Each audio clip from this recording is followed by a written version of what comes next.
अपने पसंदीदा YouTube channel Hindu धर्म ब्रह्मांडपदी श्री को सब्सक्राइब करें, वीडियो को लाइक और शेयर करें और हमारे नए नए वीडियो की सूचनाएं प्राप्त करने के लिए बेल आइकन का बटन दबाना न भूलें। ओम भूर्भुर्गव आदिशक्ति ब्रह्मांडच्च दिव्यशक्ति प्राप्त्यर्थ्यच्च परमेश्वराय नमेन गायत्रीयं कालभैरव दिव्यशक्ति नमो शिवाय। ब्रह्मांडपदी श्री सप्तशक्ती महाग्रंथ, ब्रह्मांडपदी श्री सप्तशक्ती महापंथ। सत्य हाच धर्म, जसा खवळलेला समुद्र, जसा पूर्ण आकाश, जसा सूर्य, तसा मी।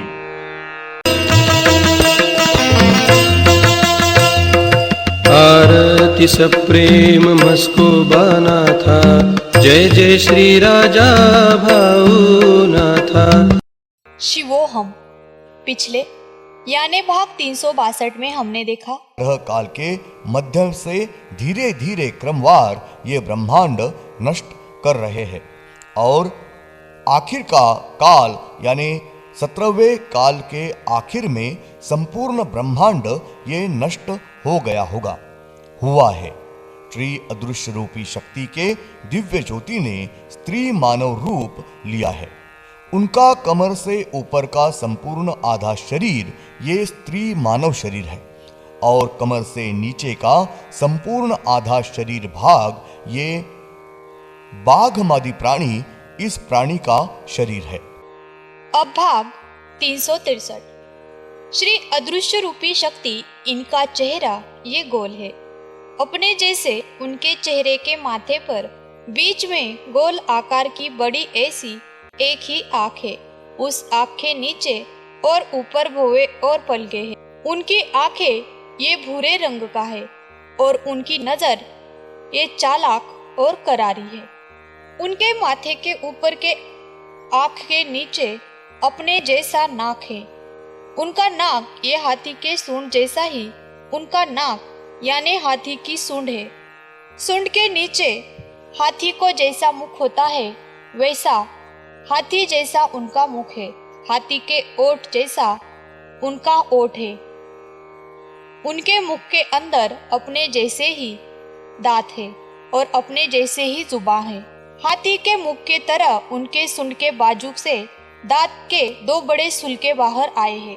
उनको हाथी के सुलकों जैसे दो बड़े सुलके उनके सूंड के बाजू से बाहर आए हैं। उनको हाथी के कान जैसे दो कान, सुपड़े जैसे दो बड़े कान हैं।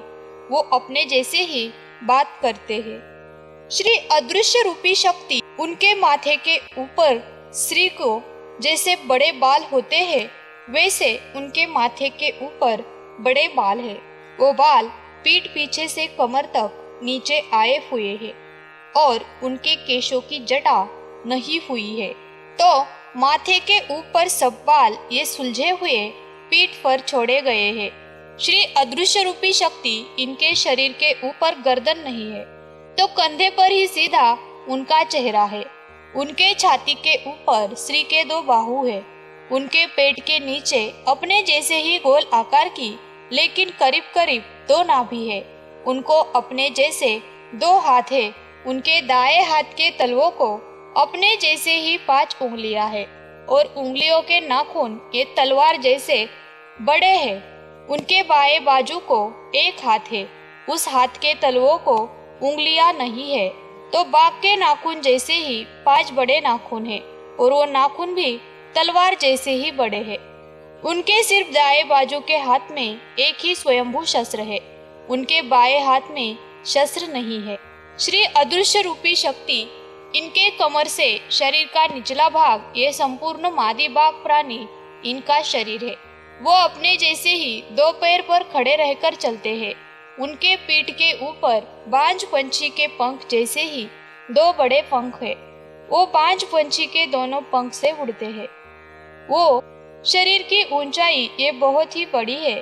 और उनके शरीर का रंग ये पूरी तरह से काला है और उनका चेहरा ये बहुत ही शांत है और उनके माथे के ऊपर बैल के सिंह के जैसे खड़े दो बड़े सिंह है।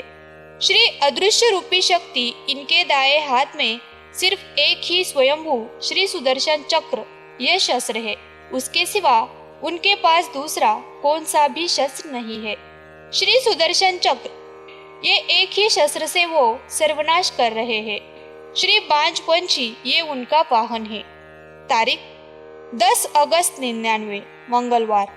श्री अदृश्य रूपी शक्ति इनके पास श्री सुदर्शन चक्र यह शस्त्र है और उसके साथ ही श्री साबरी विद्या यानी अदृश्य शक्ति यह शस्त्र का उपयोग करके सब मूल शक्ति के ऊपर सब देव देवते, सब मानव, पशु, पंछी, प्राणी इनके ऊपर, साथ ही ब्रह्मांड में के सृष्टि के संपूर्ण जीव सृष्टि के ऊपर अदृश्यता से अपने वर्चस्व के तहत सबको अपने कब्जे में रखते हैं।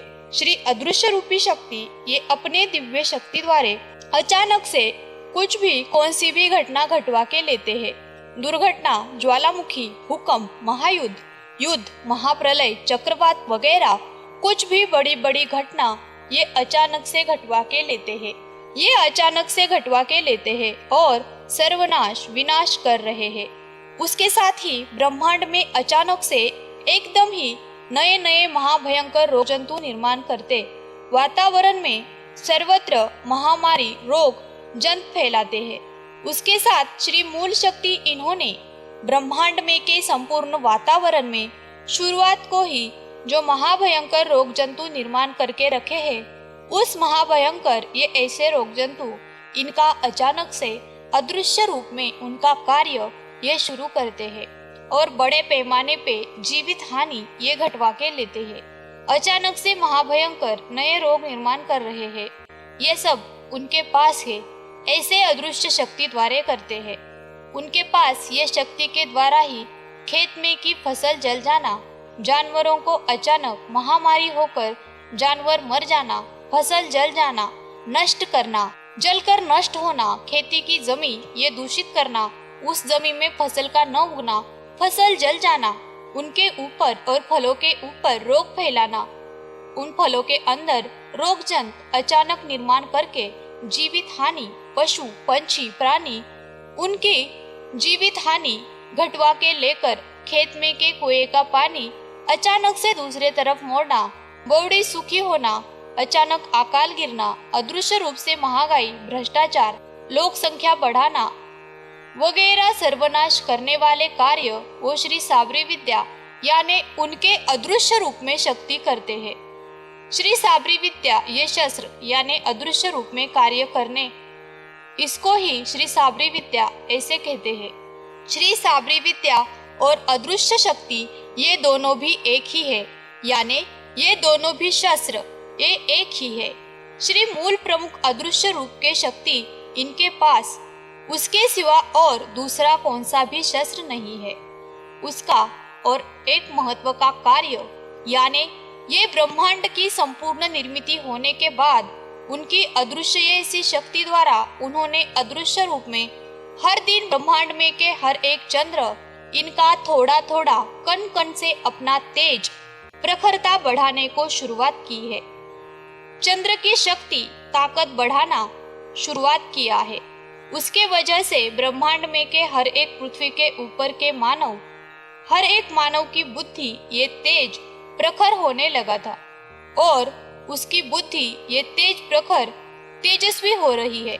इसलिए वो हर दिन थोड़ी थोड़ी बढ़ती रही है। इसलिए उस बुद्धि की विचार शक्ति, कल्पना शक्ति ये प्रखर तेजस्वी हो रही है। इसलिए मानव ये हर दिन नए नए शोध लगाते हैं और अपनी प्रगति करते हैं। वो नए नए शस्त्र और अस्त्र बनाने लगा है। उसके साथ ही हर दिन चंद्र का थोड़ा थोड़ा तेज बढ़ता रहा है। इसलिए हर एक चीज की हर दिन थोड़ी थोड़ी बढ़त होने लगी है।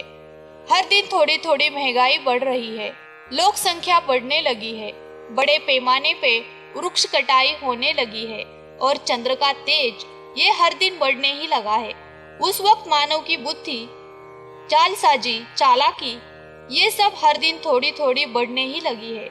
इसलिए वो बड़े बड़े खोज लगाकर वो आखिर में खुद का ही नाश सर्वनाश करवा के ले रहे हैं। उसके साथ ही महत्व का है कि चंद्र का तेज शक्ति ये हर दिन बढ़ती रही है। इसलिए ये ब्रह्मांड में सबसे आखिर में मानव निर्मित हुई है और चंद्र का तेज बढ़ के मानव के बुद्धि की बढ़त होती रही है।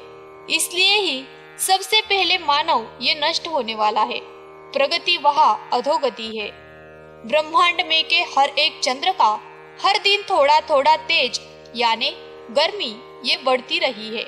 इसलिए और बढ़ती ही रहने वाली है। इसलिए ब्रह्मांड में के सबसे ऊपर के छोर से है ऐसे पृथ्वी के ऊपर की जीव सृष्टि ये पहले नष्ट होने वाली है। धन्यवाद। अगले यानी भाग 364 में हम देखेंगे ब्रह्मांड में के सबसे पहले ब्रह्मांड में के हर एक पृथ्वी के ऊपर संपूर्ण जीव सृष्टि ये नष्ट होने वाली है। उसके बाद हर एक पृथ्वी के ऊपर पृथ्वी, उसके बाद हर एक नवग्रह के एक एक ग्रह, उसके बाद हर एक सूर्य और उसके बाद सबसे आखिर में हर एक चंद्र ये नष्ट होने वाला है। ब्रह्मांड में हर एक चंद्र की गर्मी तेज ये हर दिन थोड़ा थोड़ा बढ़ता ही रहने वाली है। इसलिए ही जैसे जैसे चंद्र का तेज बढ़ता ही रहने वाला है। ओम श्रीनाथ मस्कोबानाथ श्री राजा भावनाथ प्रत्यक्ष